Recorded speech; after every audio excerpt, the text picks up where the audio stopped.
Welcome to Lesson 5. In this lesson, we are going to study about William Shakespeare, his life and times. This is William Shakespeare. Why study Shakespeare? Well, come to think of it, there must certainly be reasons to study William Shakespeare. Chances are you've quoted Shakespeare without even knowing. Have you ever said the following? In a pickle.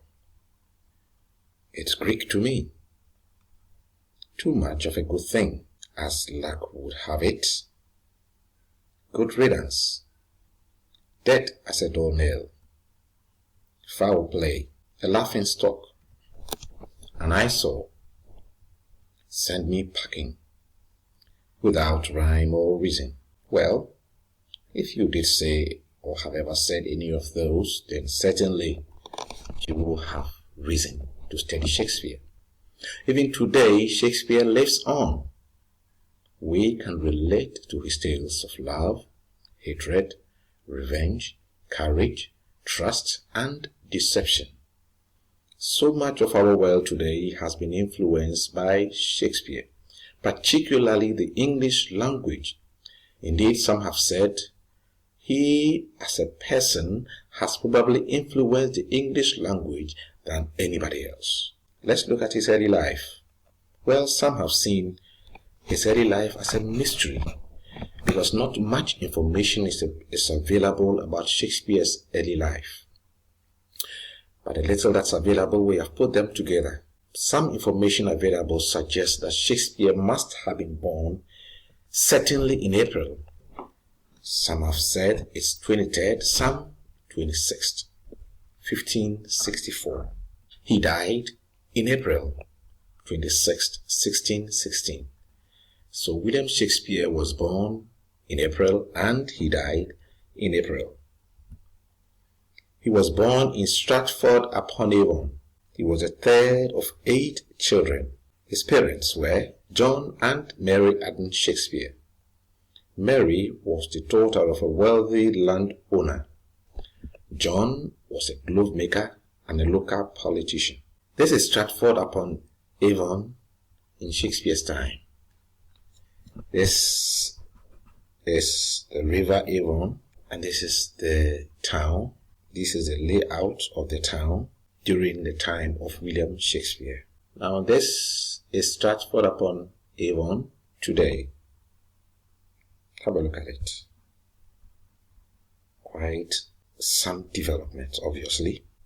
Alright, now Shakespeare's birthplace. This is the building in which William Shakespeare, the renowned writer, was born. In Stratford upon Avon. Let's have a look at his education. William Shakespeare probably attended school at King's New School in Stratford. He was educated in rhetoric, logic, history, Latin. It is therefore no wonder we see him with so much rhetoric, logic, historical knowledge, and some Latin. This is King's New School. This is the building in which William Shakespeare got some education. William Shakespeare did not get so much of it. She had quite a good amount of education right here in this building that enabled him to write so much. Well, his marriage life. William Shakespeare got married in the year 1582 to Anne Hathaway, who was pregnant at the time with their first daughter. Quite an incident. He had twins in 1585. That is 3 years after getting married. Sometime between 1585 and 1592, Shakespeare moved to London and began working in theatre. So Shakespeare moved from Stratford upon Avon to London between 1585 and 1592. And that is where he began to work in the theatre as a poet, a playwright, and an actor. This is Anne Hathaway's cottage. Quite a village setting, a very rural setting. This is where William Shakespeare's wife actually lived. before they got married. Now let's take a look at the 1590s. These were the times when Queen Elizabeth I ruled in England. This was a time when English explorers were crossing the ocean to the New World. They were exploring all over the world, going to places like Africa, exploring what they then called the New World, because to them these were unexplored worlds. And travelers were coming to England. They loved watching plays. There were quite a number of playwrights, not many of them. They included writers like Christopher Marlowe, Thomas Cade, and of course, William Shakespeare was the original new kid on the block. Everybody wanted to watch a Shakespearean play. Everybody wanted to listen to William Shakespeare because, of course, he was a new kid on the block. The theatres in Shakespeare's time, there were quite a few of them. They included the theatre, which was built in 1576. The theatre, which was built in 1756. Then the theatre was built in 1576. Then the Rose, which was built in 1587. This is where the Rose was located. Now, after a few years, the Swan was built. That is in 1595. And between 1598 and 1599, the Globe was built. This is where the Globe was located. And the Globe was built with the help of William Shakespeare. Eventually, the Globe became Shakespeare's own. About the theatre. The theatre was something that Protestants of the time condemned. Indeed, a condemned place. The theatres were on the outskirts of London, away from the authorities. They were not located in the central part of London. They were mostly located at the outskirts of London. The people who attended the theatres included merchants, lawyers, laborers, prostitutes, visitors from other countries. The noble people were there, the royal people were there. So it was all manner of people. All manner of people were actually attending the theatres. This is a typical drawing or plan of a theatre in Shakespeare's time. Observe it carefully. There was no lighting in the theatre of Shakespeare's time. Unlike the theatres of today that have lighting effects that are used based on the kind of scene that is to be produced. So in the theatre of Shakespeare's time, there were no scenery, just a curtain, just a curtain. So just a curtain, and the actors just come through. When they are not on stage, then they are at the back of the curtain, which of course was the backstage. The theatres could hold around 2,000 people. And this is a typical theatre. The actors are there. People surround it all over, watching. And the most expensive seats were directly behind the stage.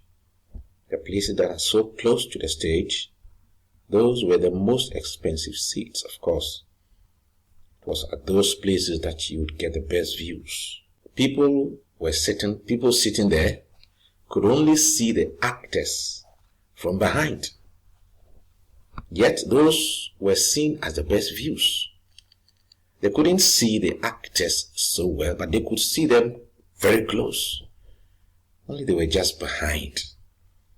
The theatres of today are structured in such a way that people don't even stay behind the actors. Let's take a look at William Shakespeare's theatre career.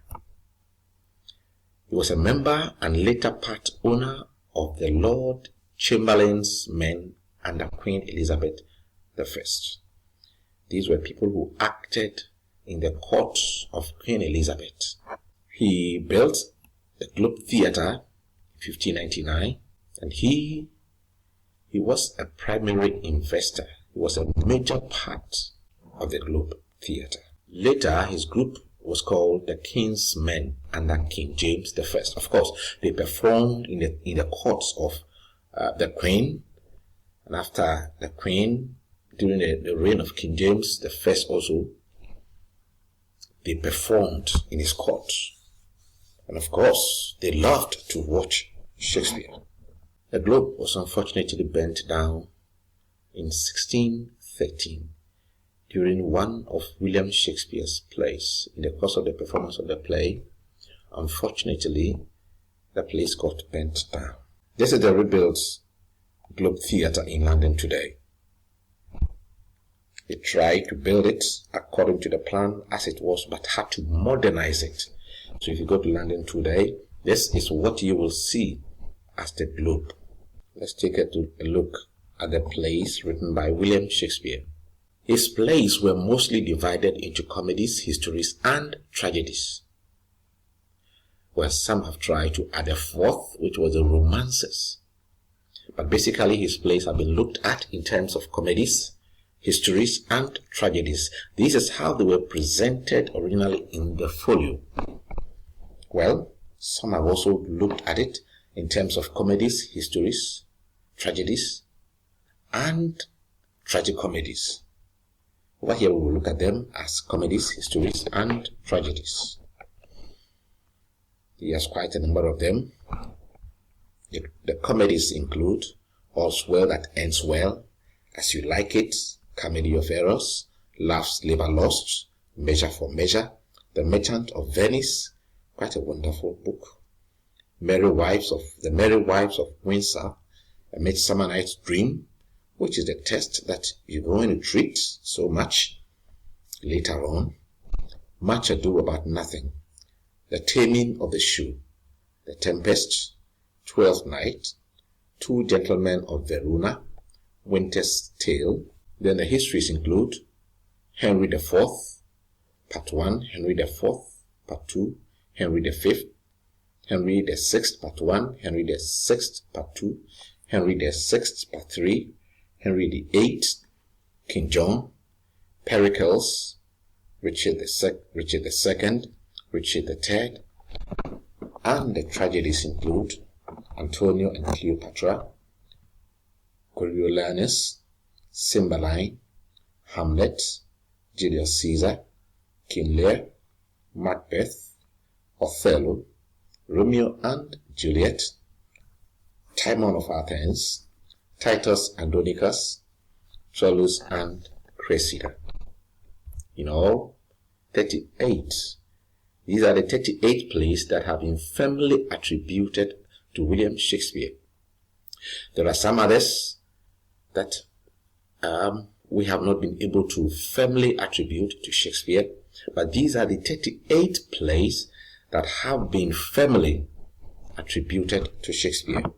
Some have wondered whether he indeed wrote all these plays, but when you go through the various plays, you see certain things run through the plays that tell you that these plays might all have been written by the same person.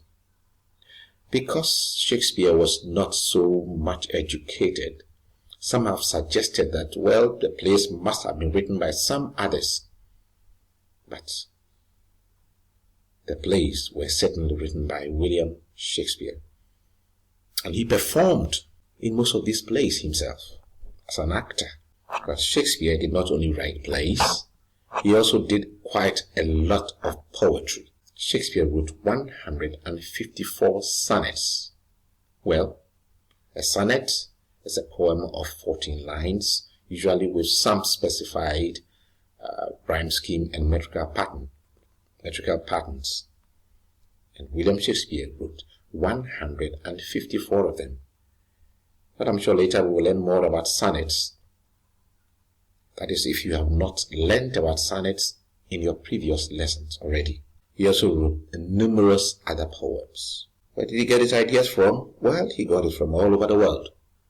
Remember, he did quite some history, he did Latin, he did logic. So the kind of things that William Shakespeare studied, of course, he must have gotten quite a lot of ideas from all of them. Now let's take a look at the language that Shakespeare did not write in Old English. Old English is the language of a book like Beowulf. Quite a story. That in the original language of Beowulf, you will find this there. And I bet you would wonder if this is English, but this is English. This was before the 16th century, somewhere in the 12th and 13th century. And, well, we have tried to give you an interpretation of what looks like gibberish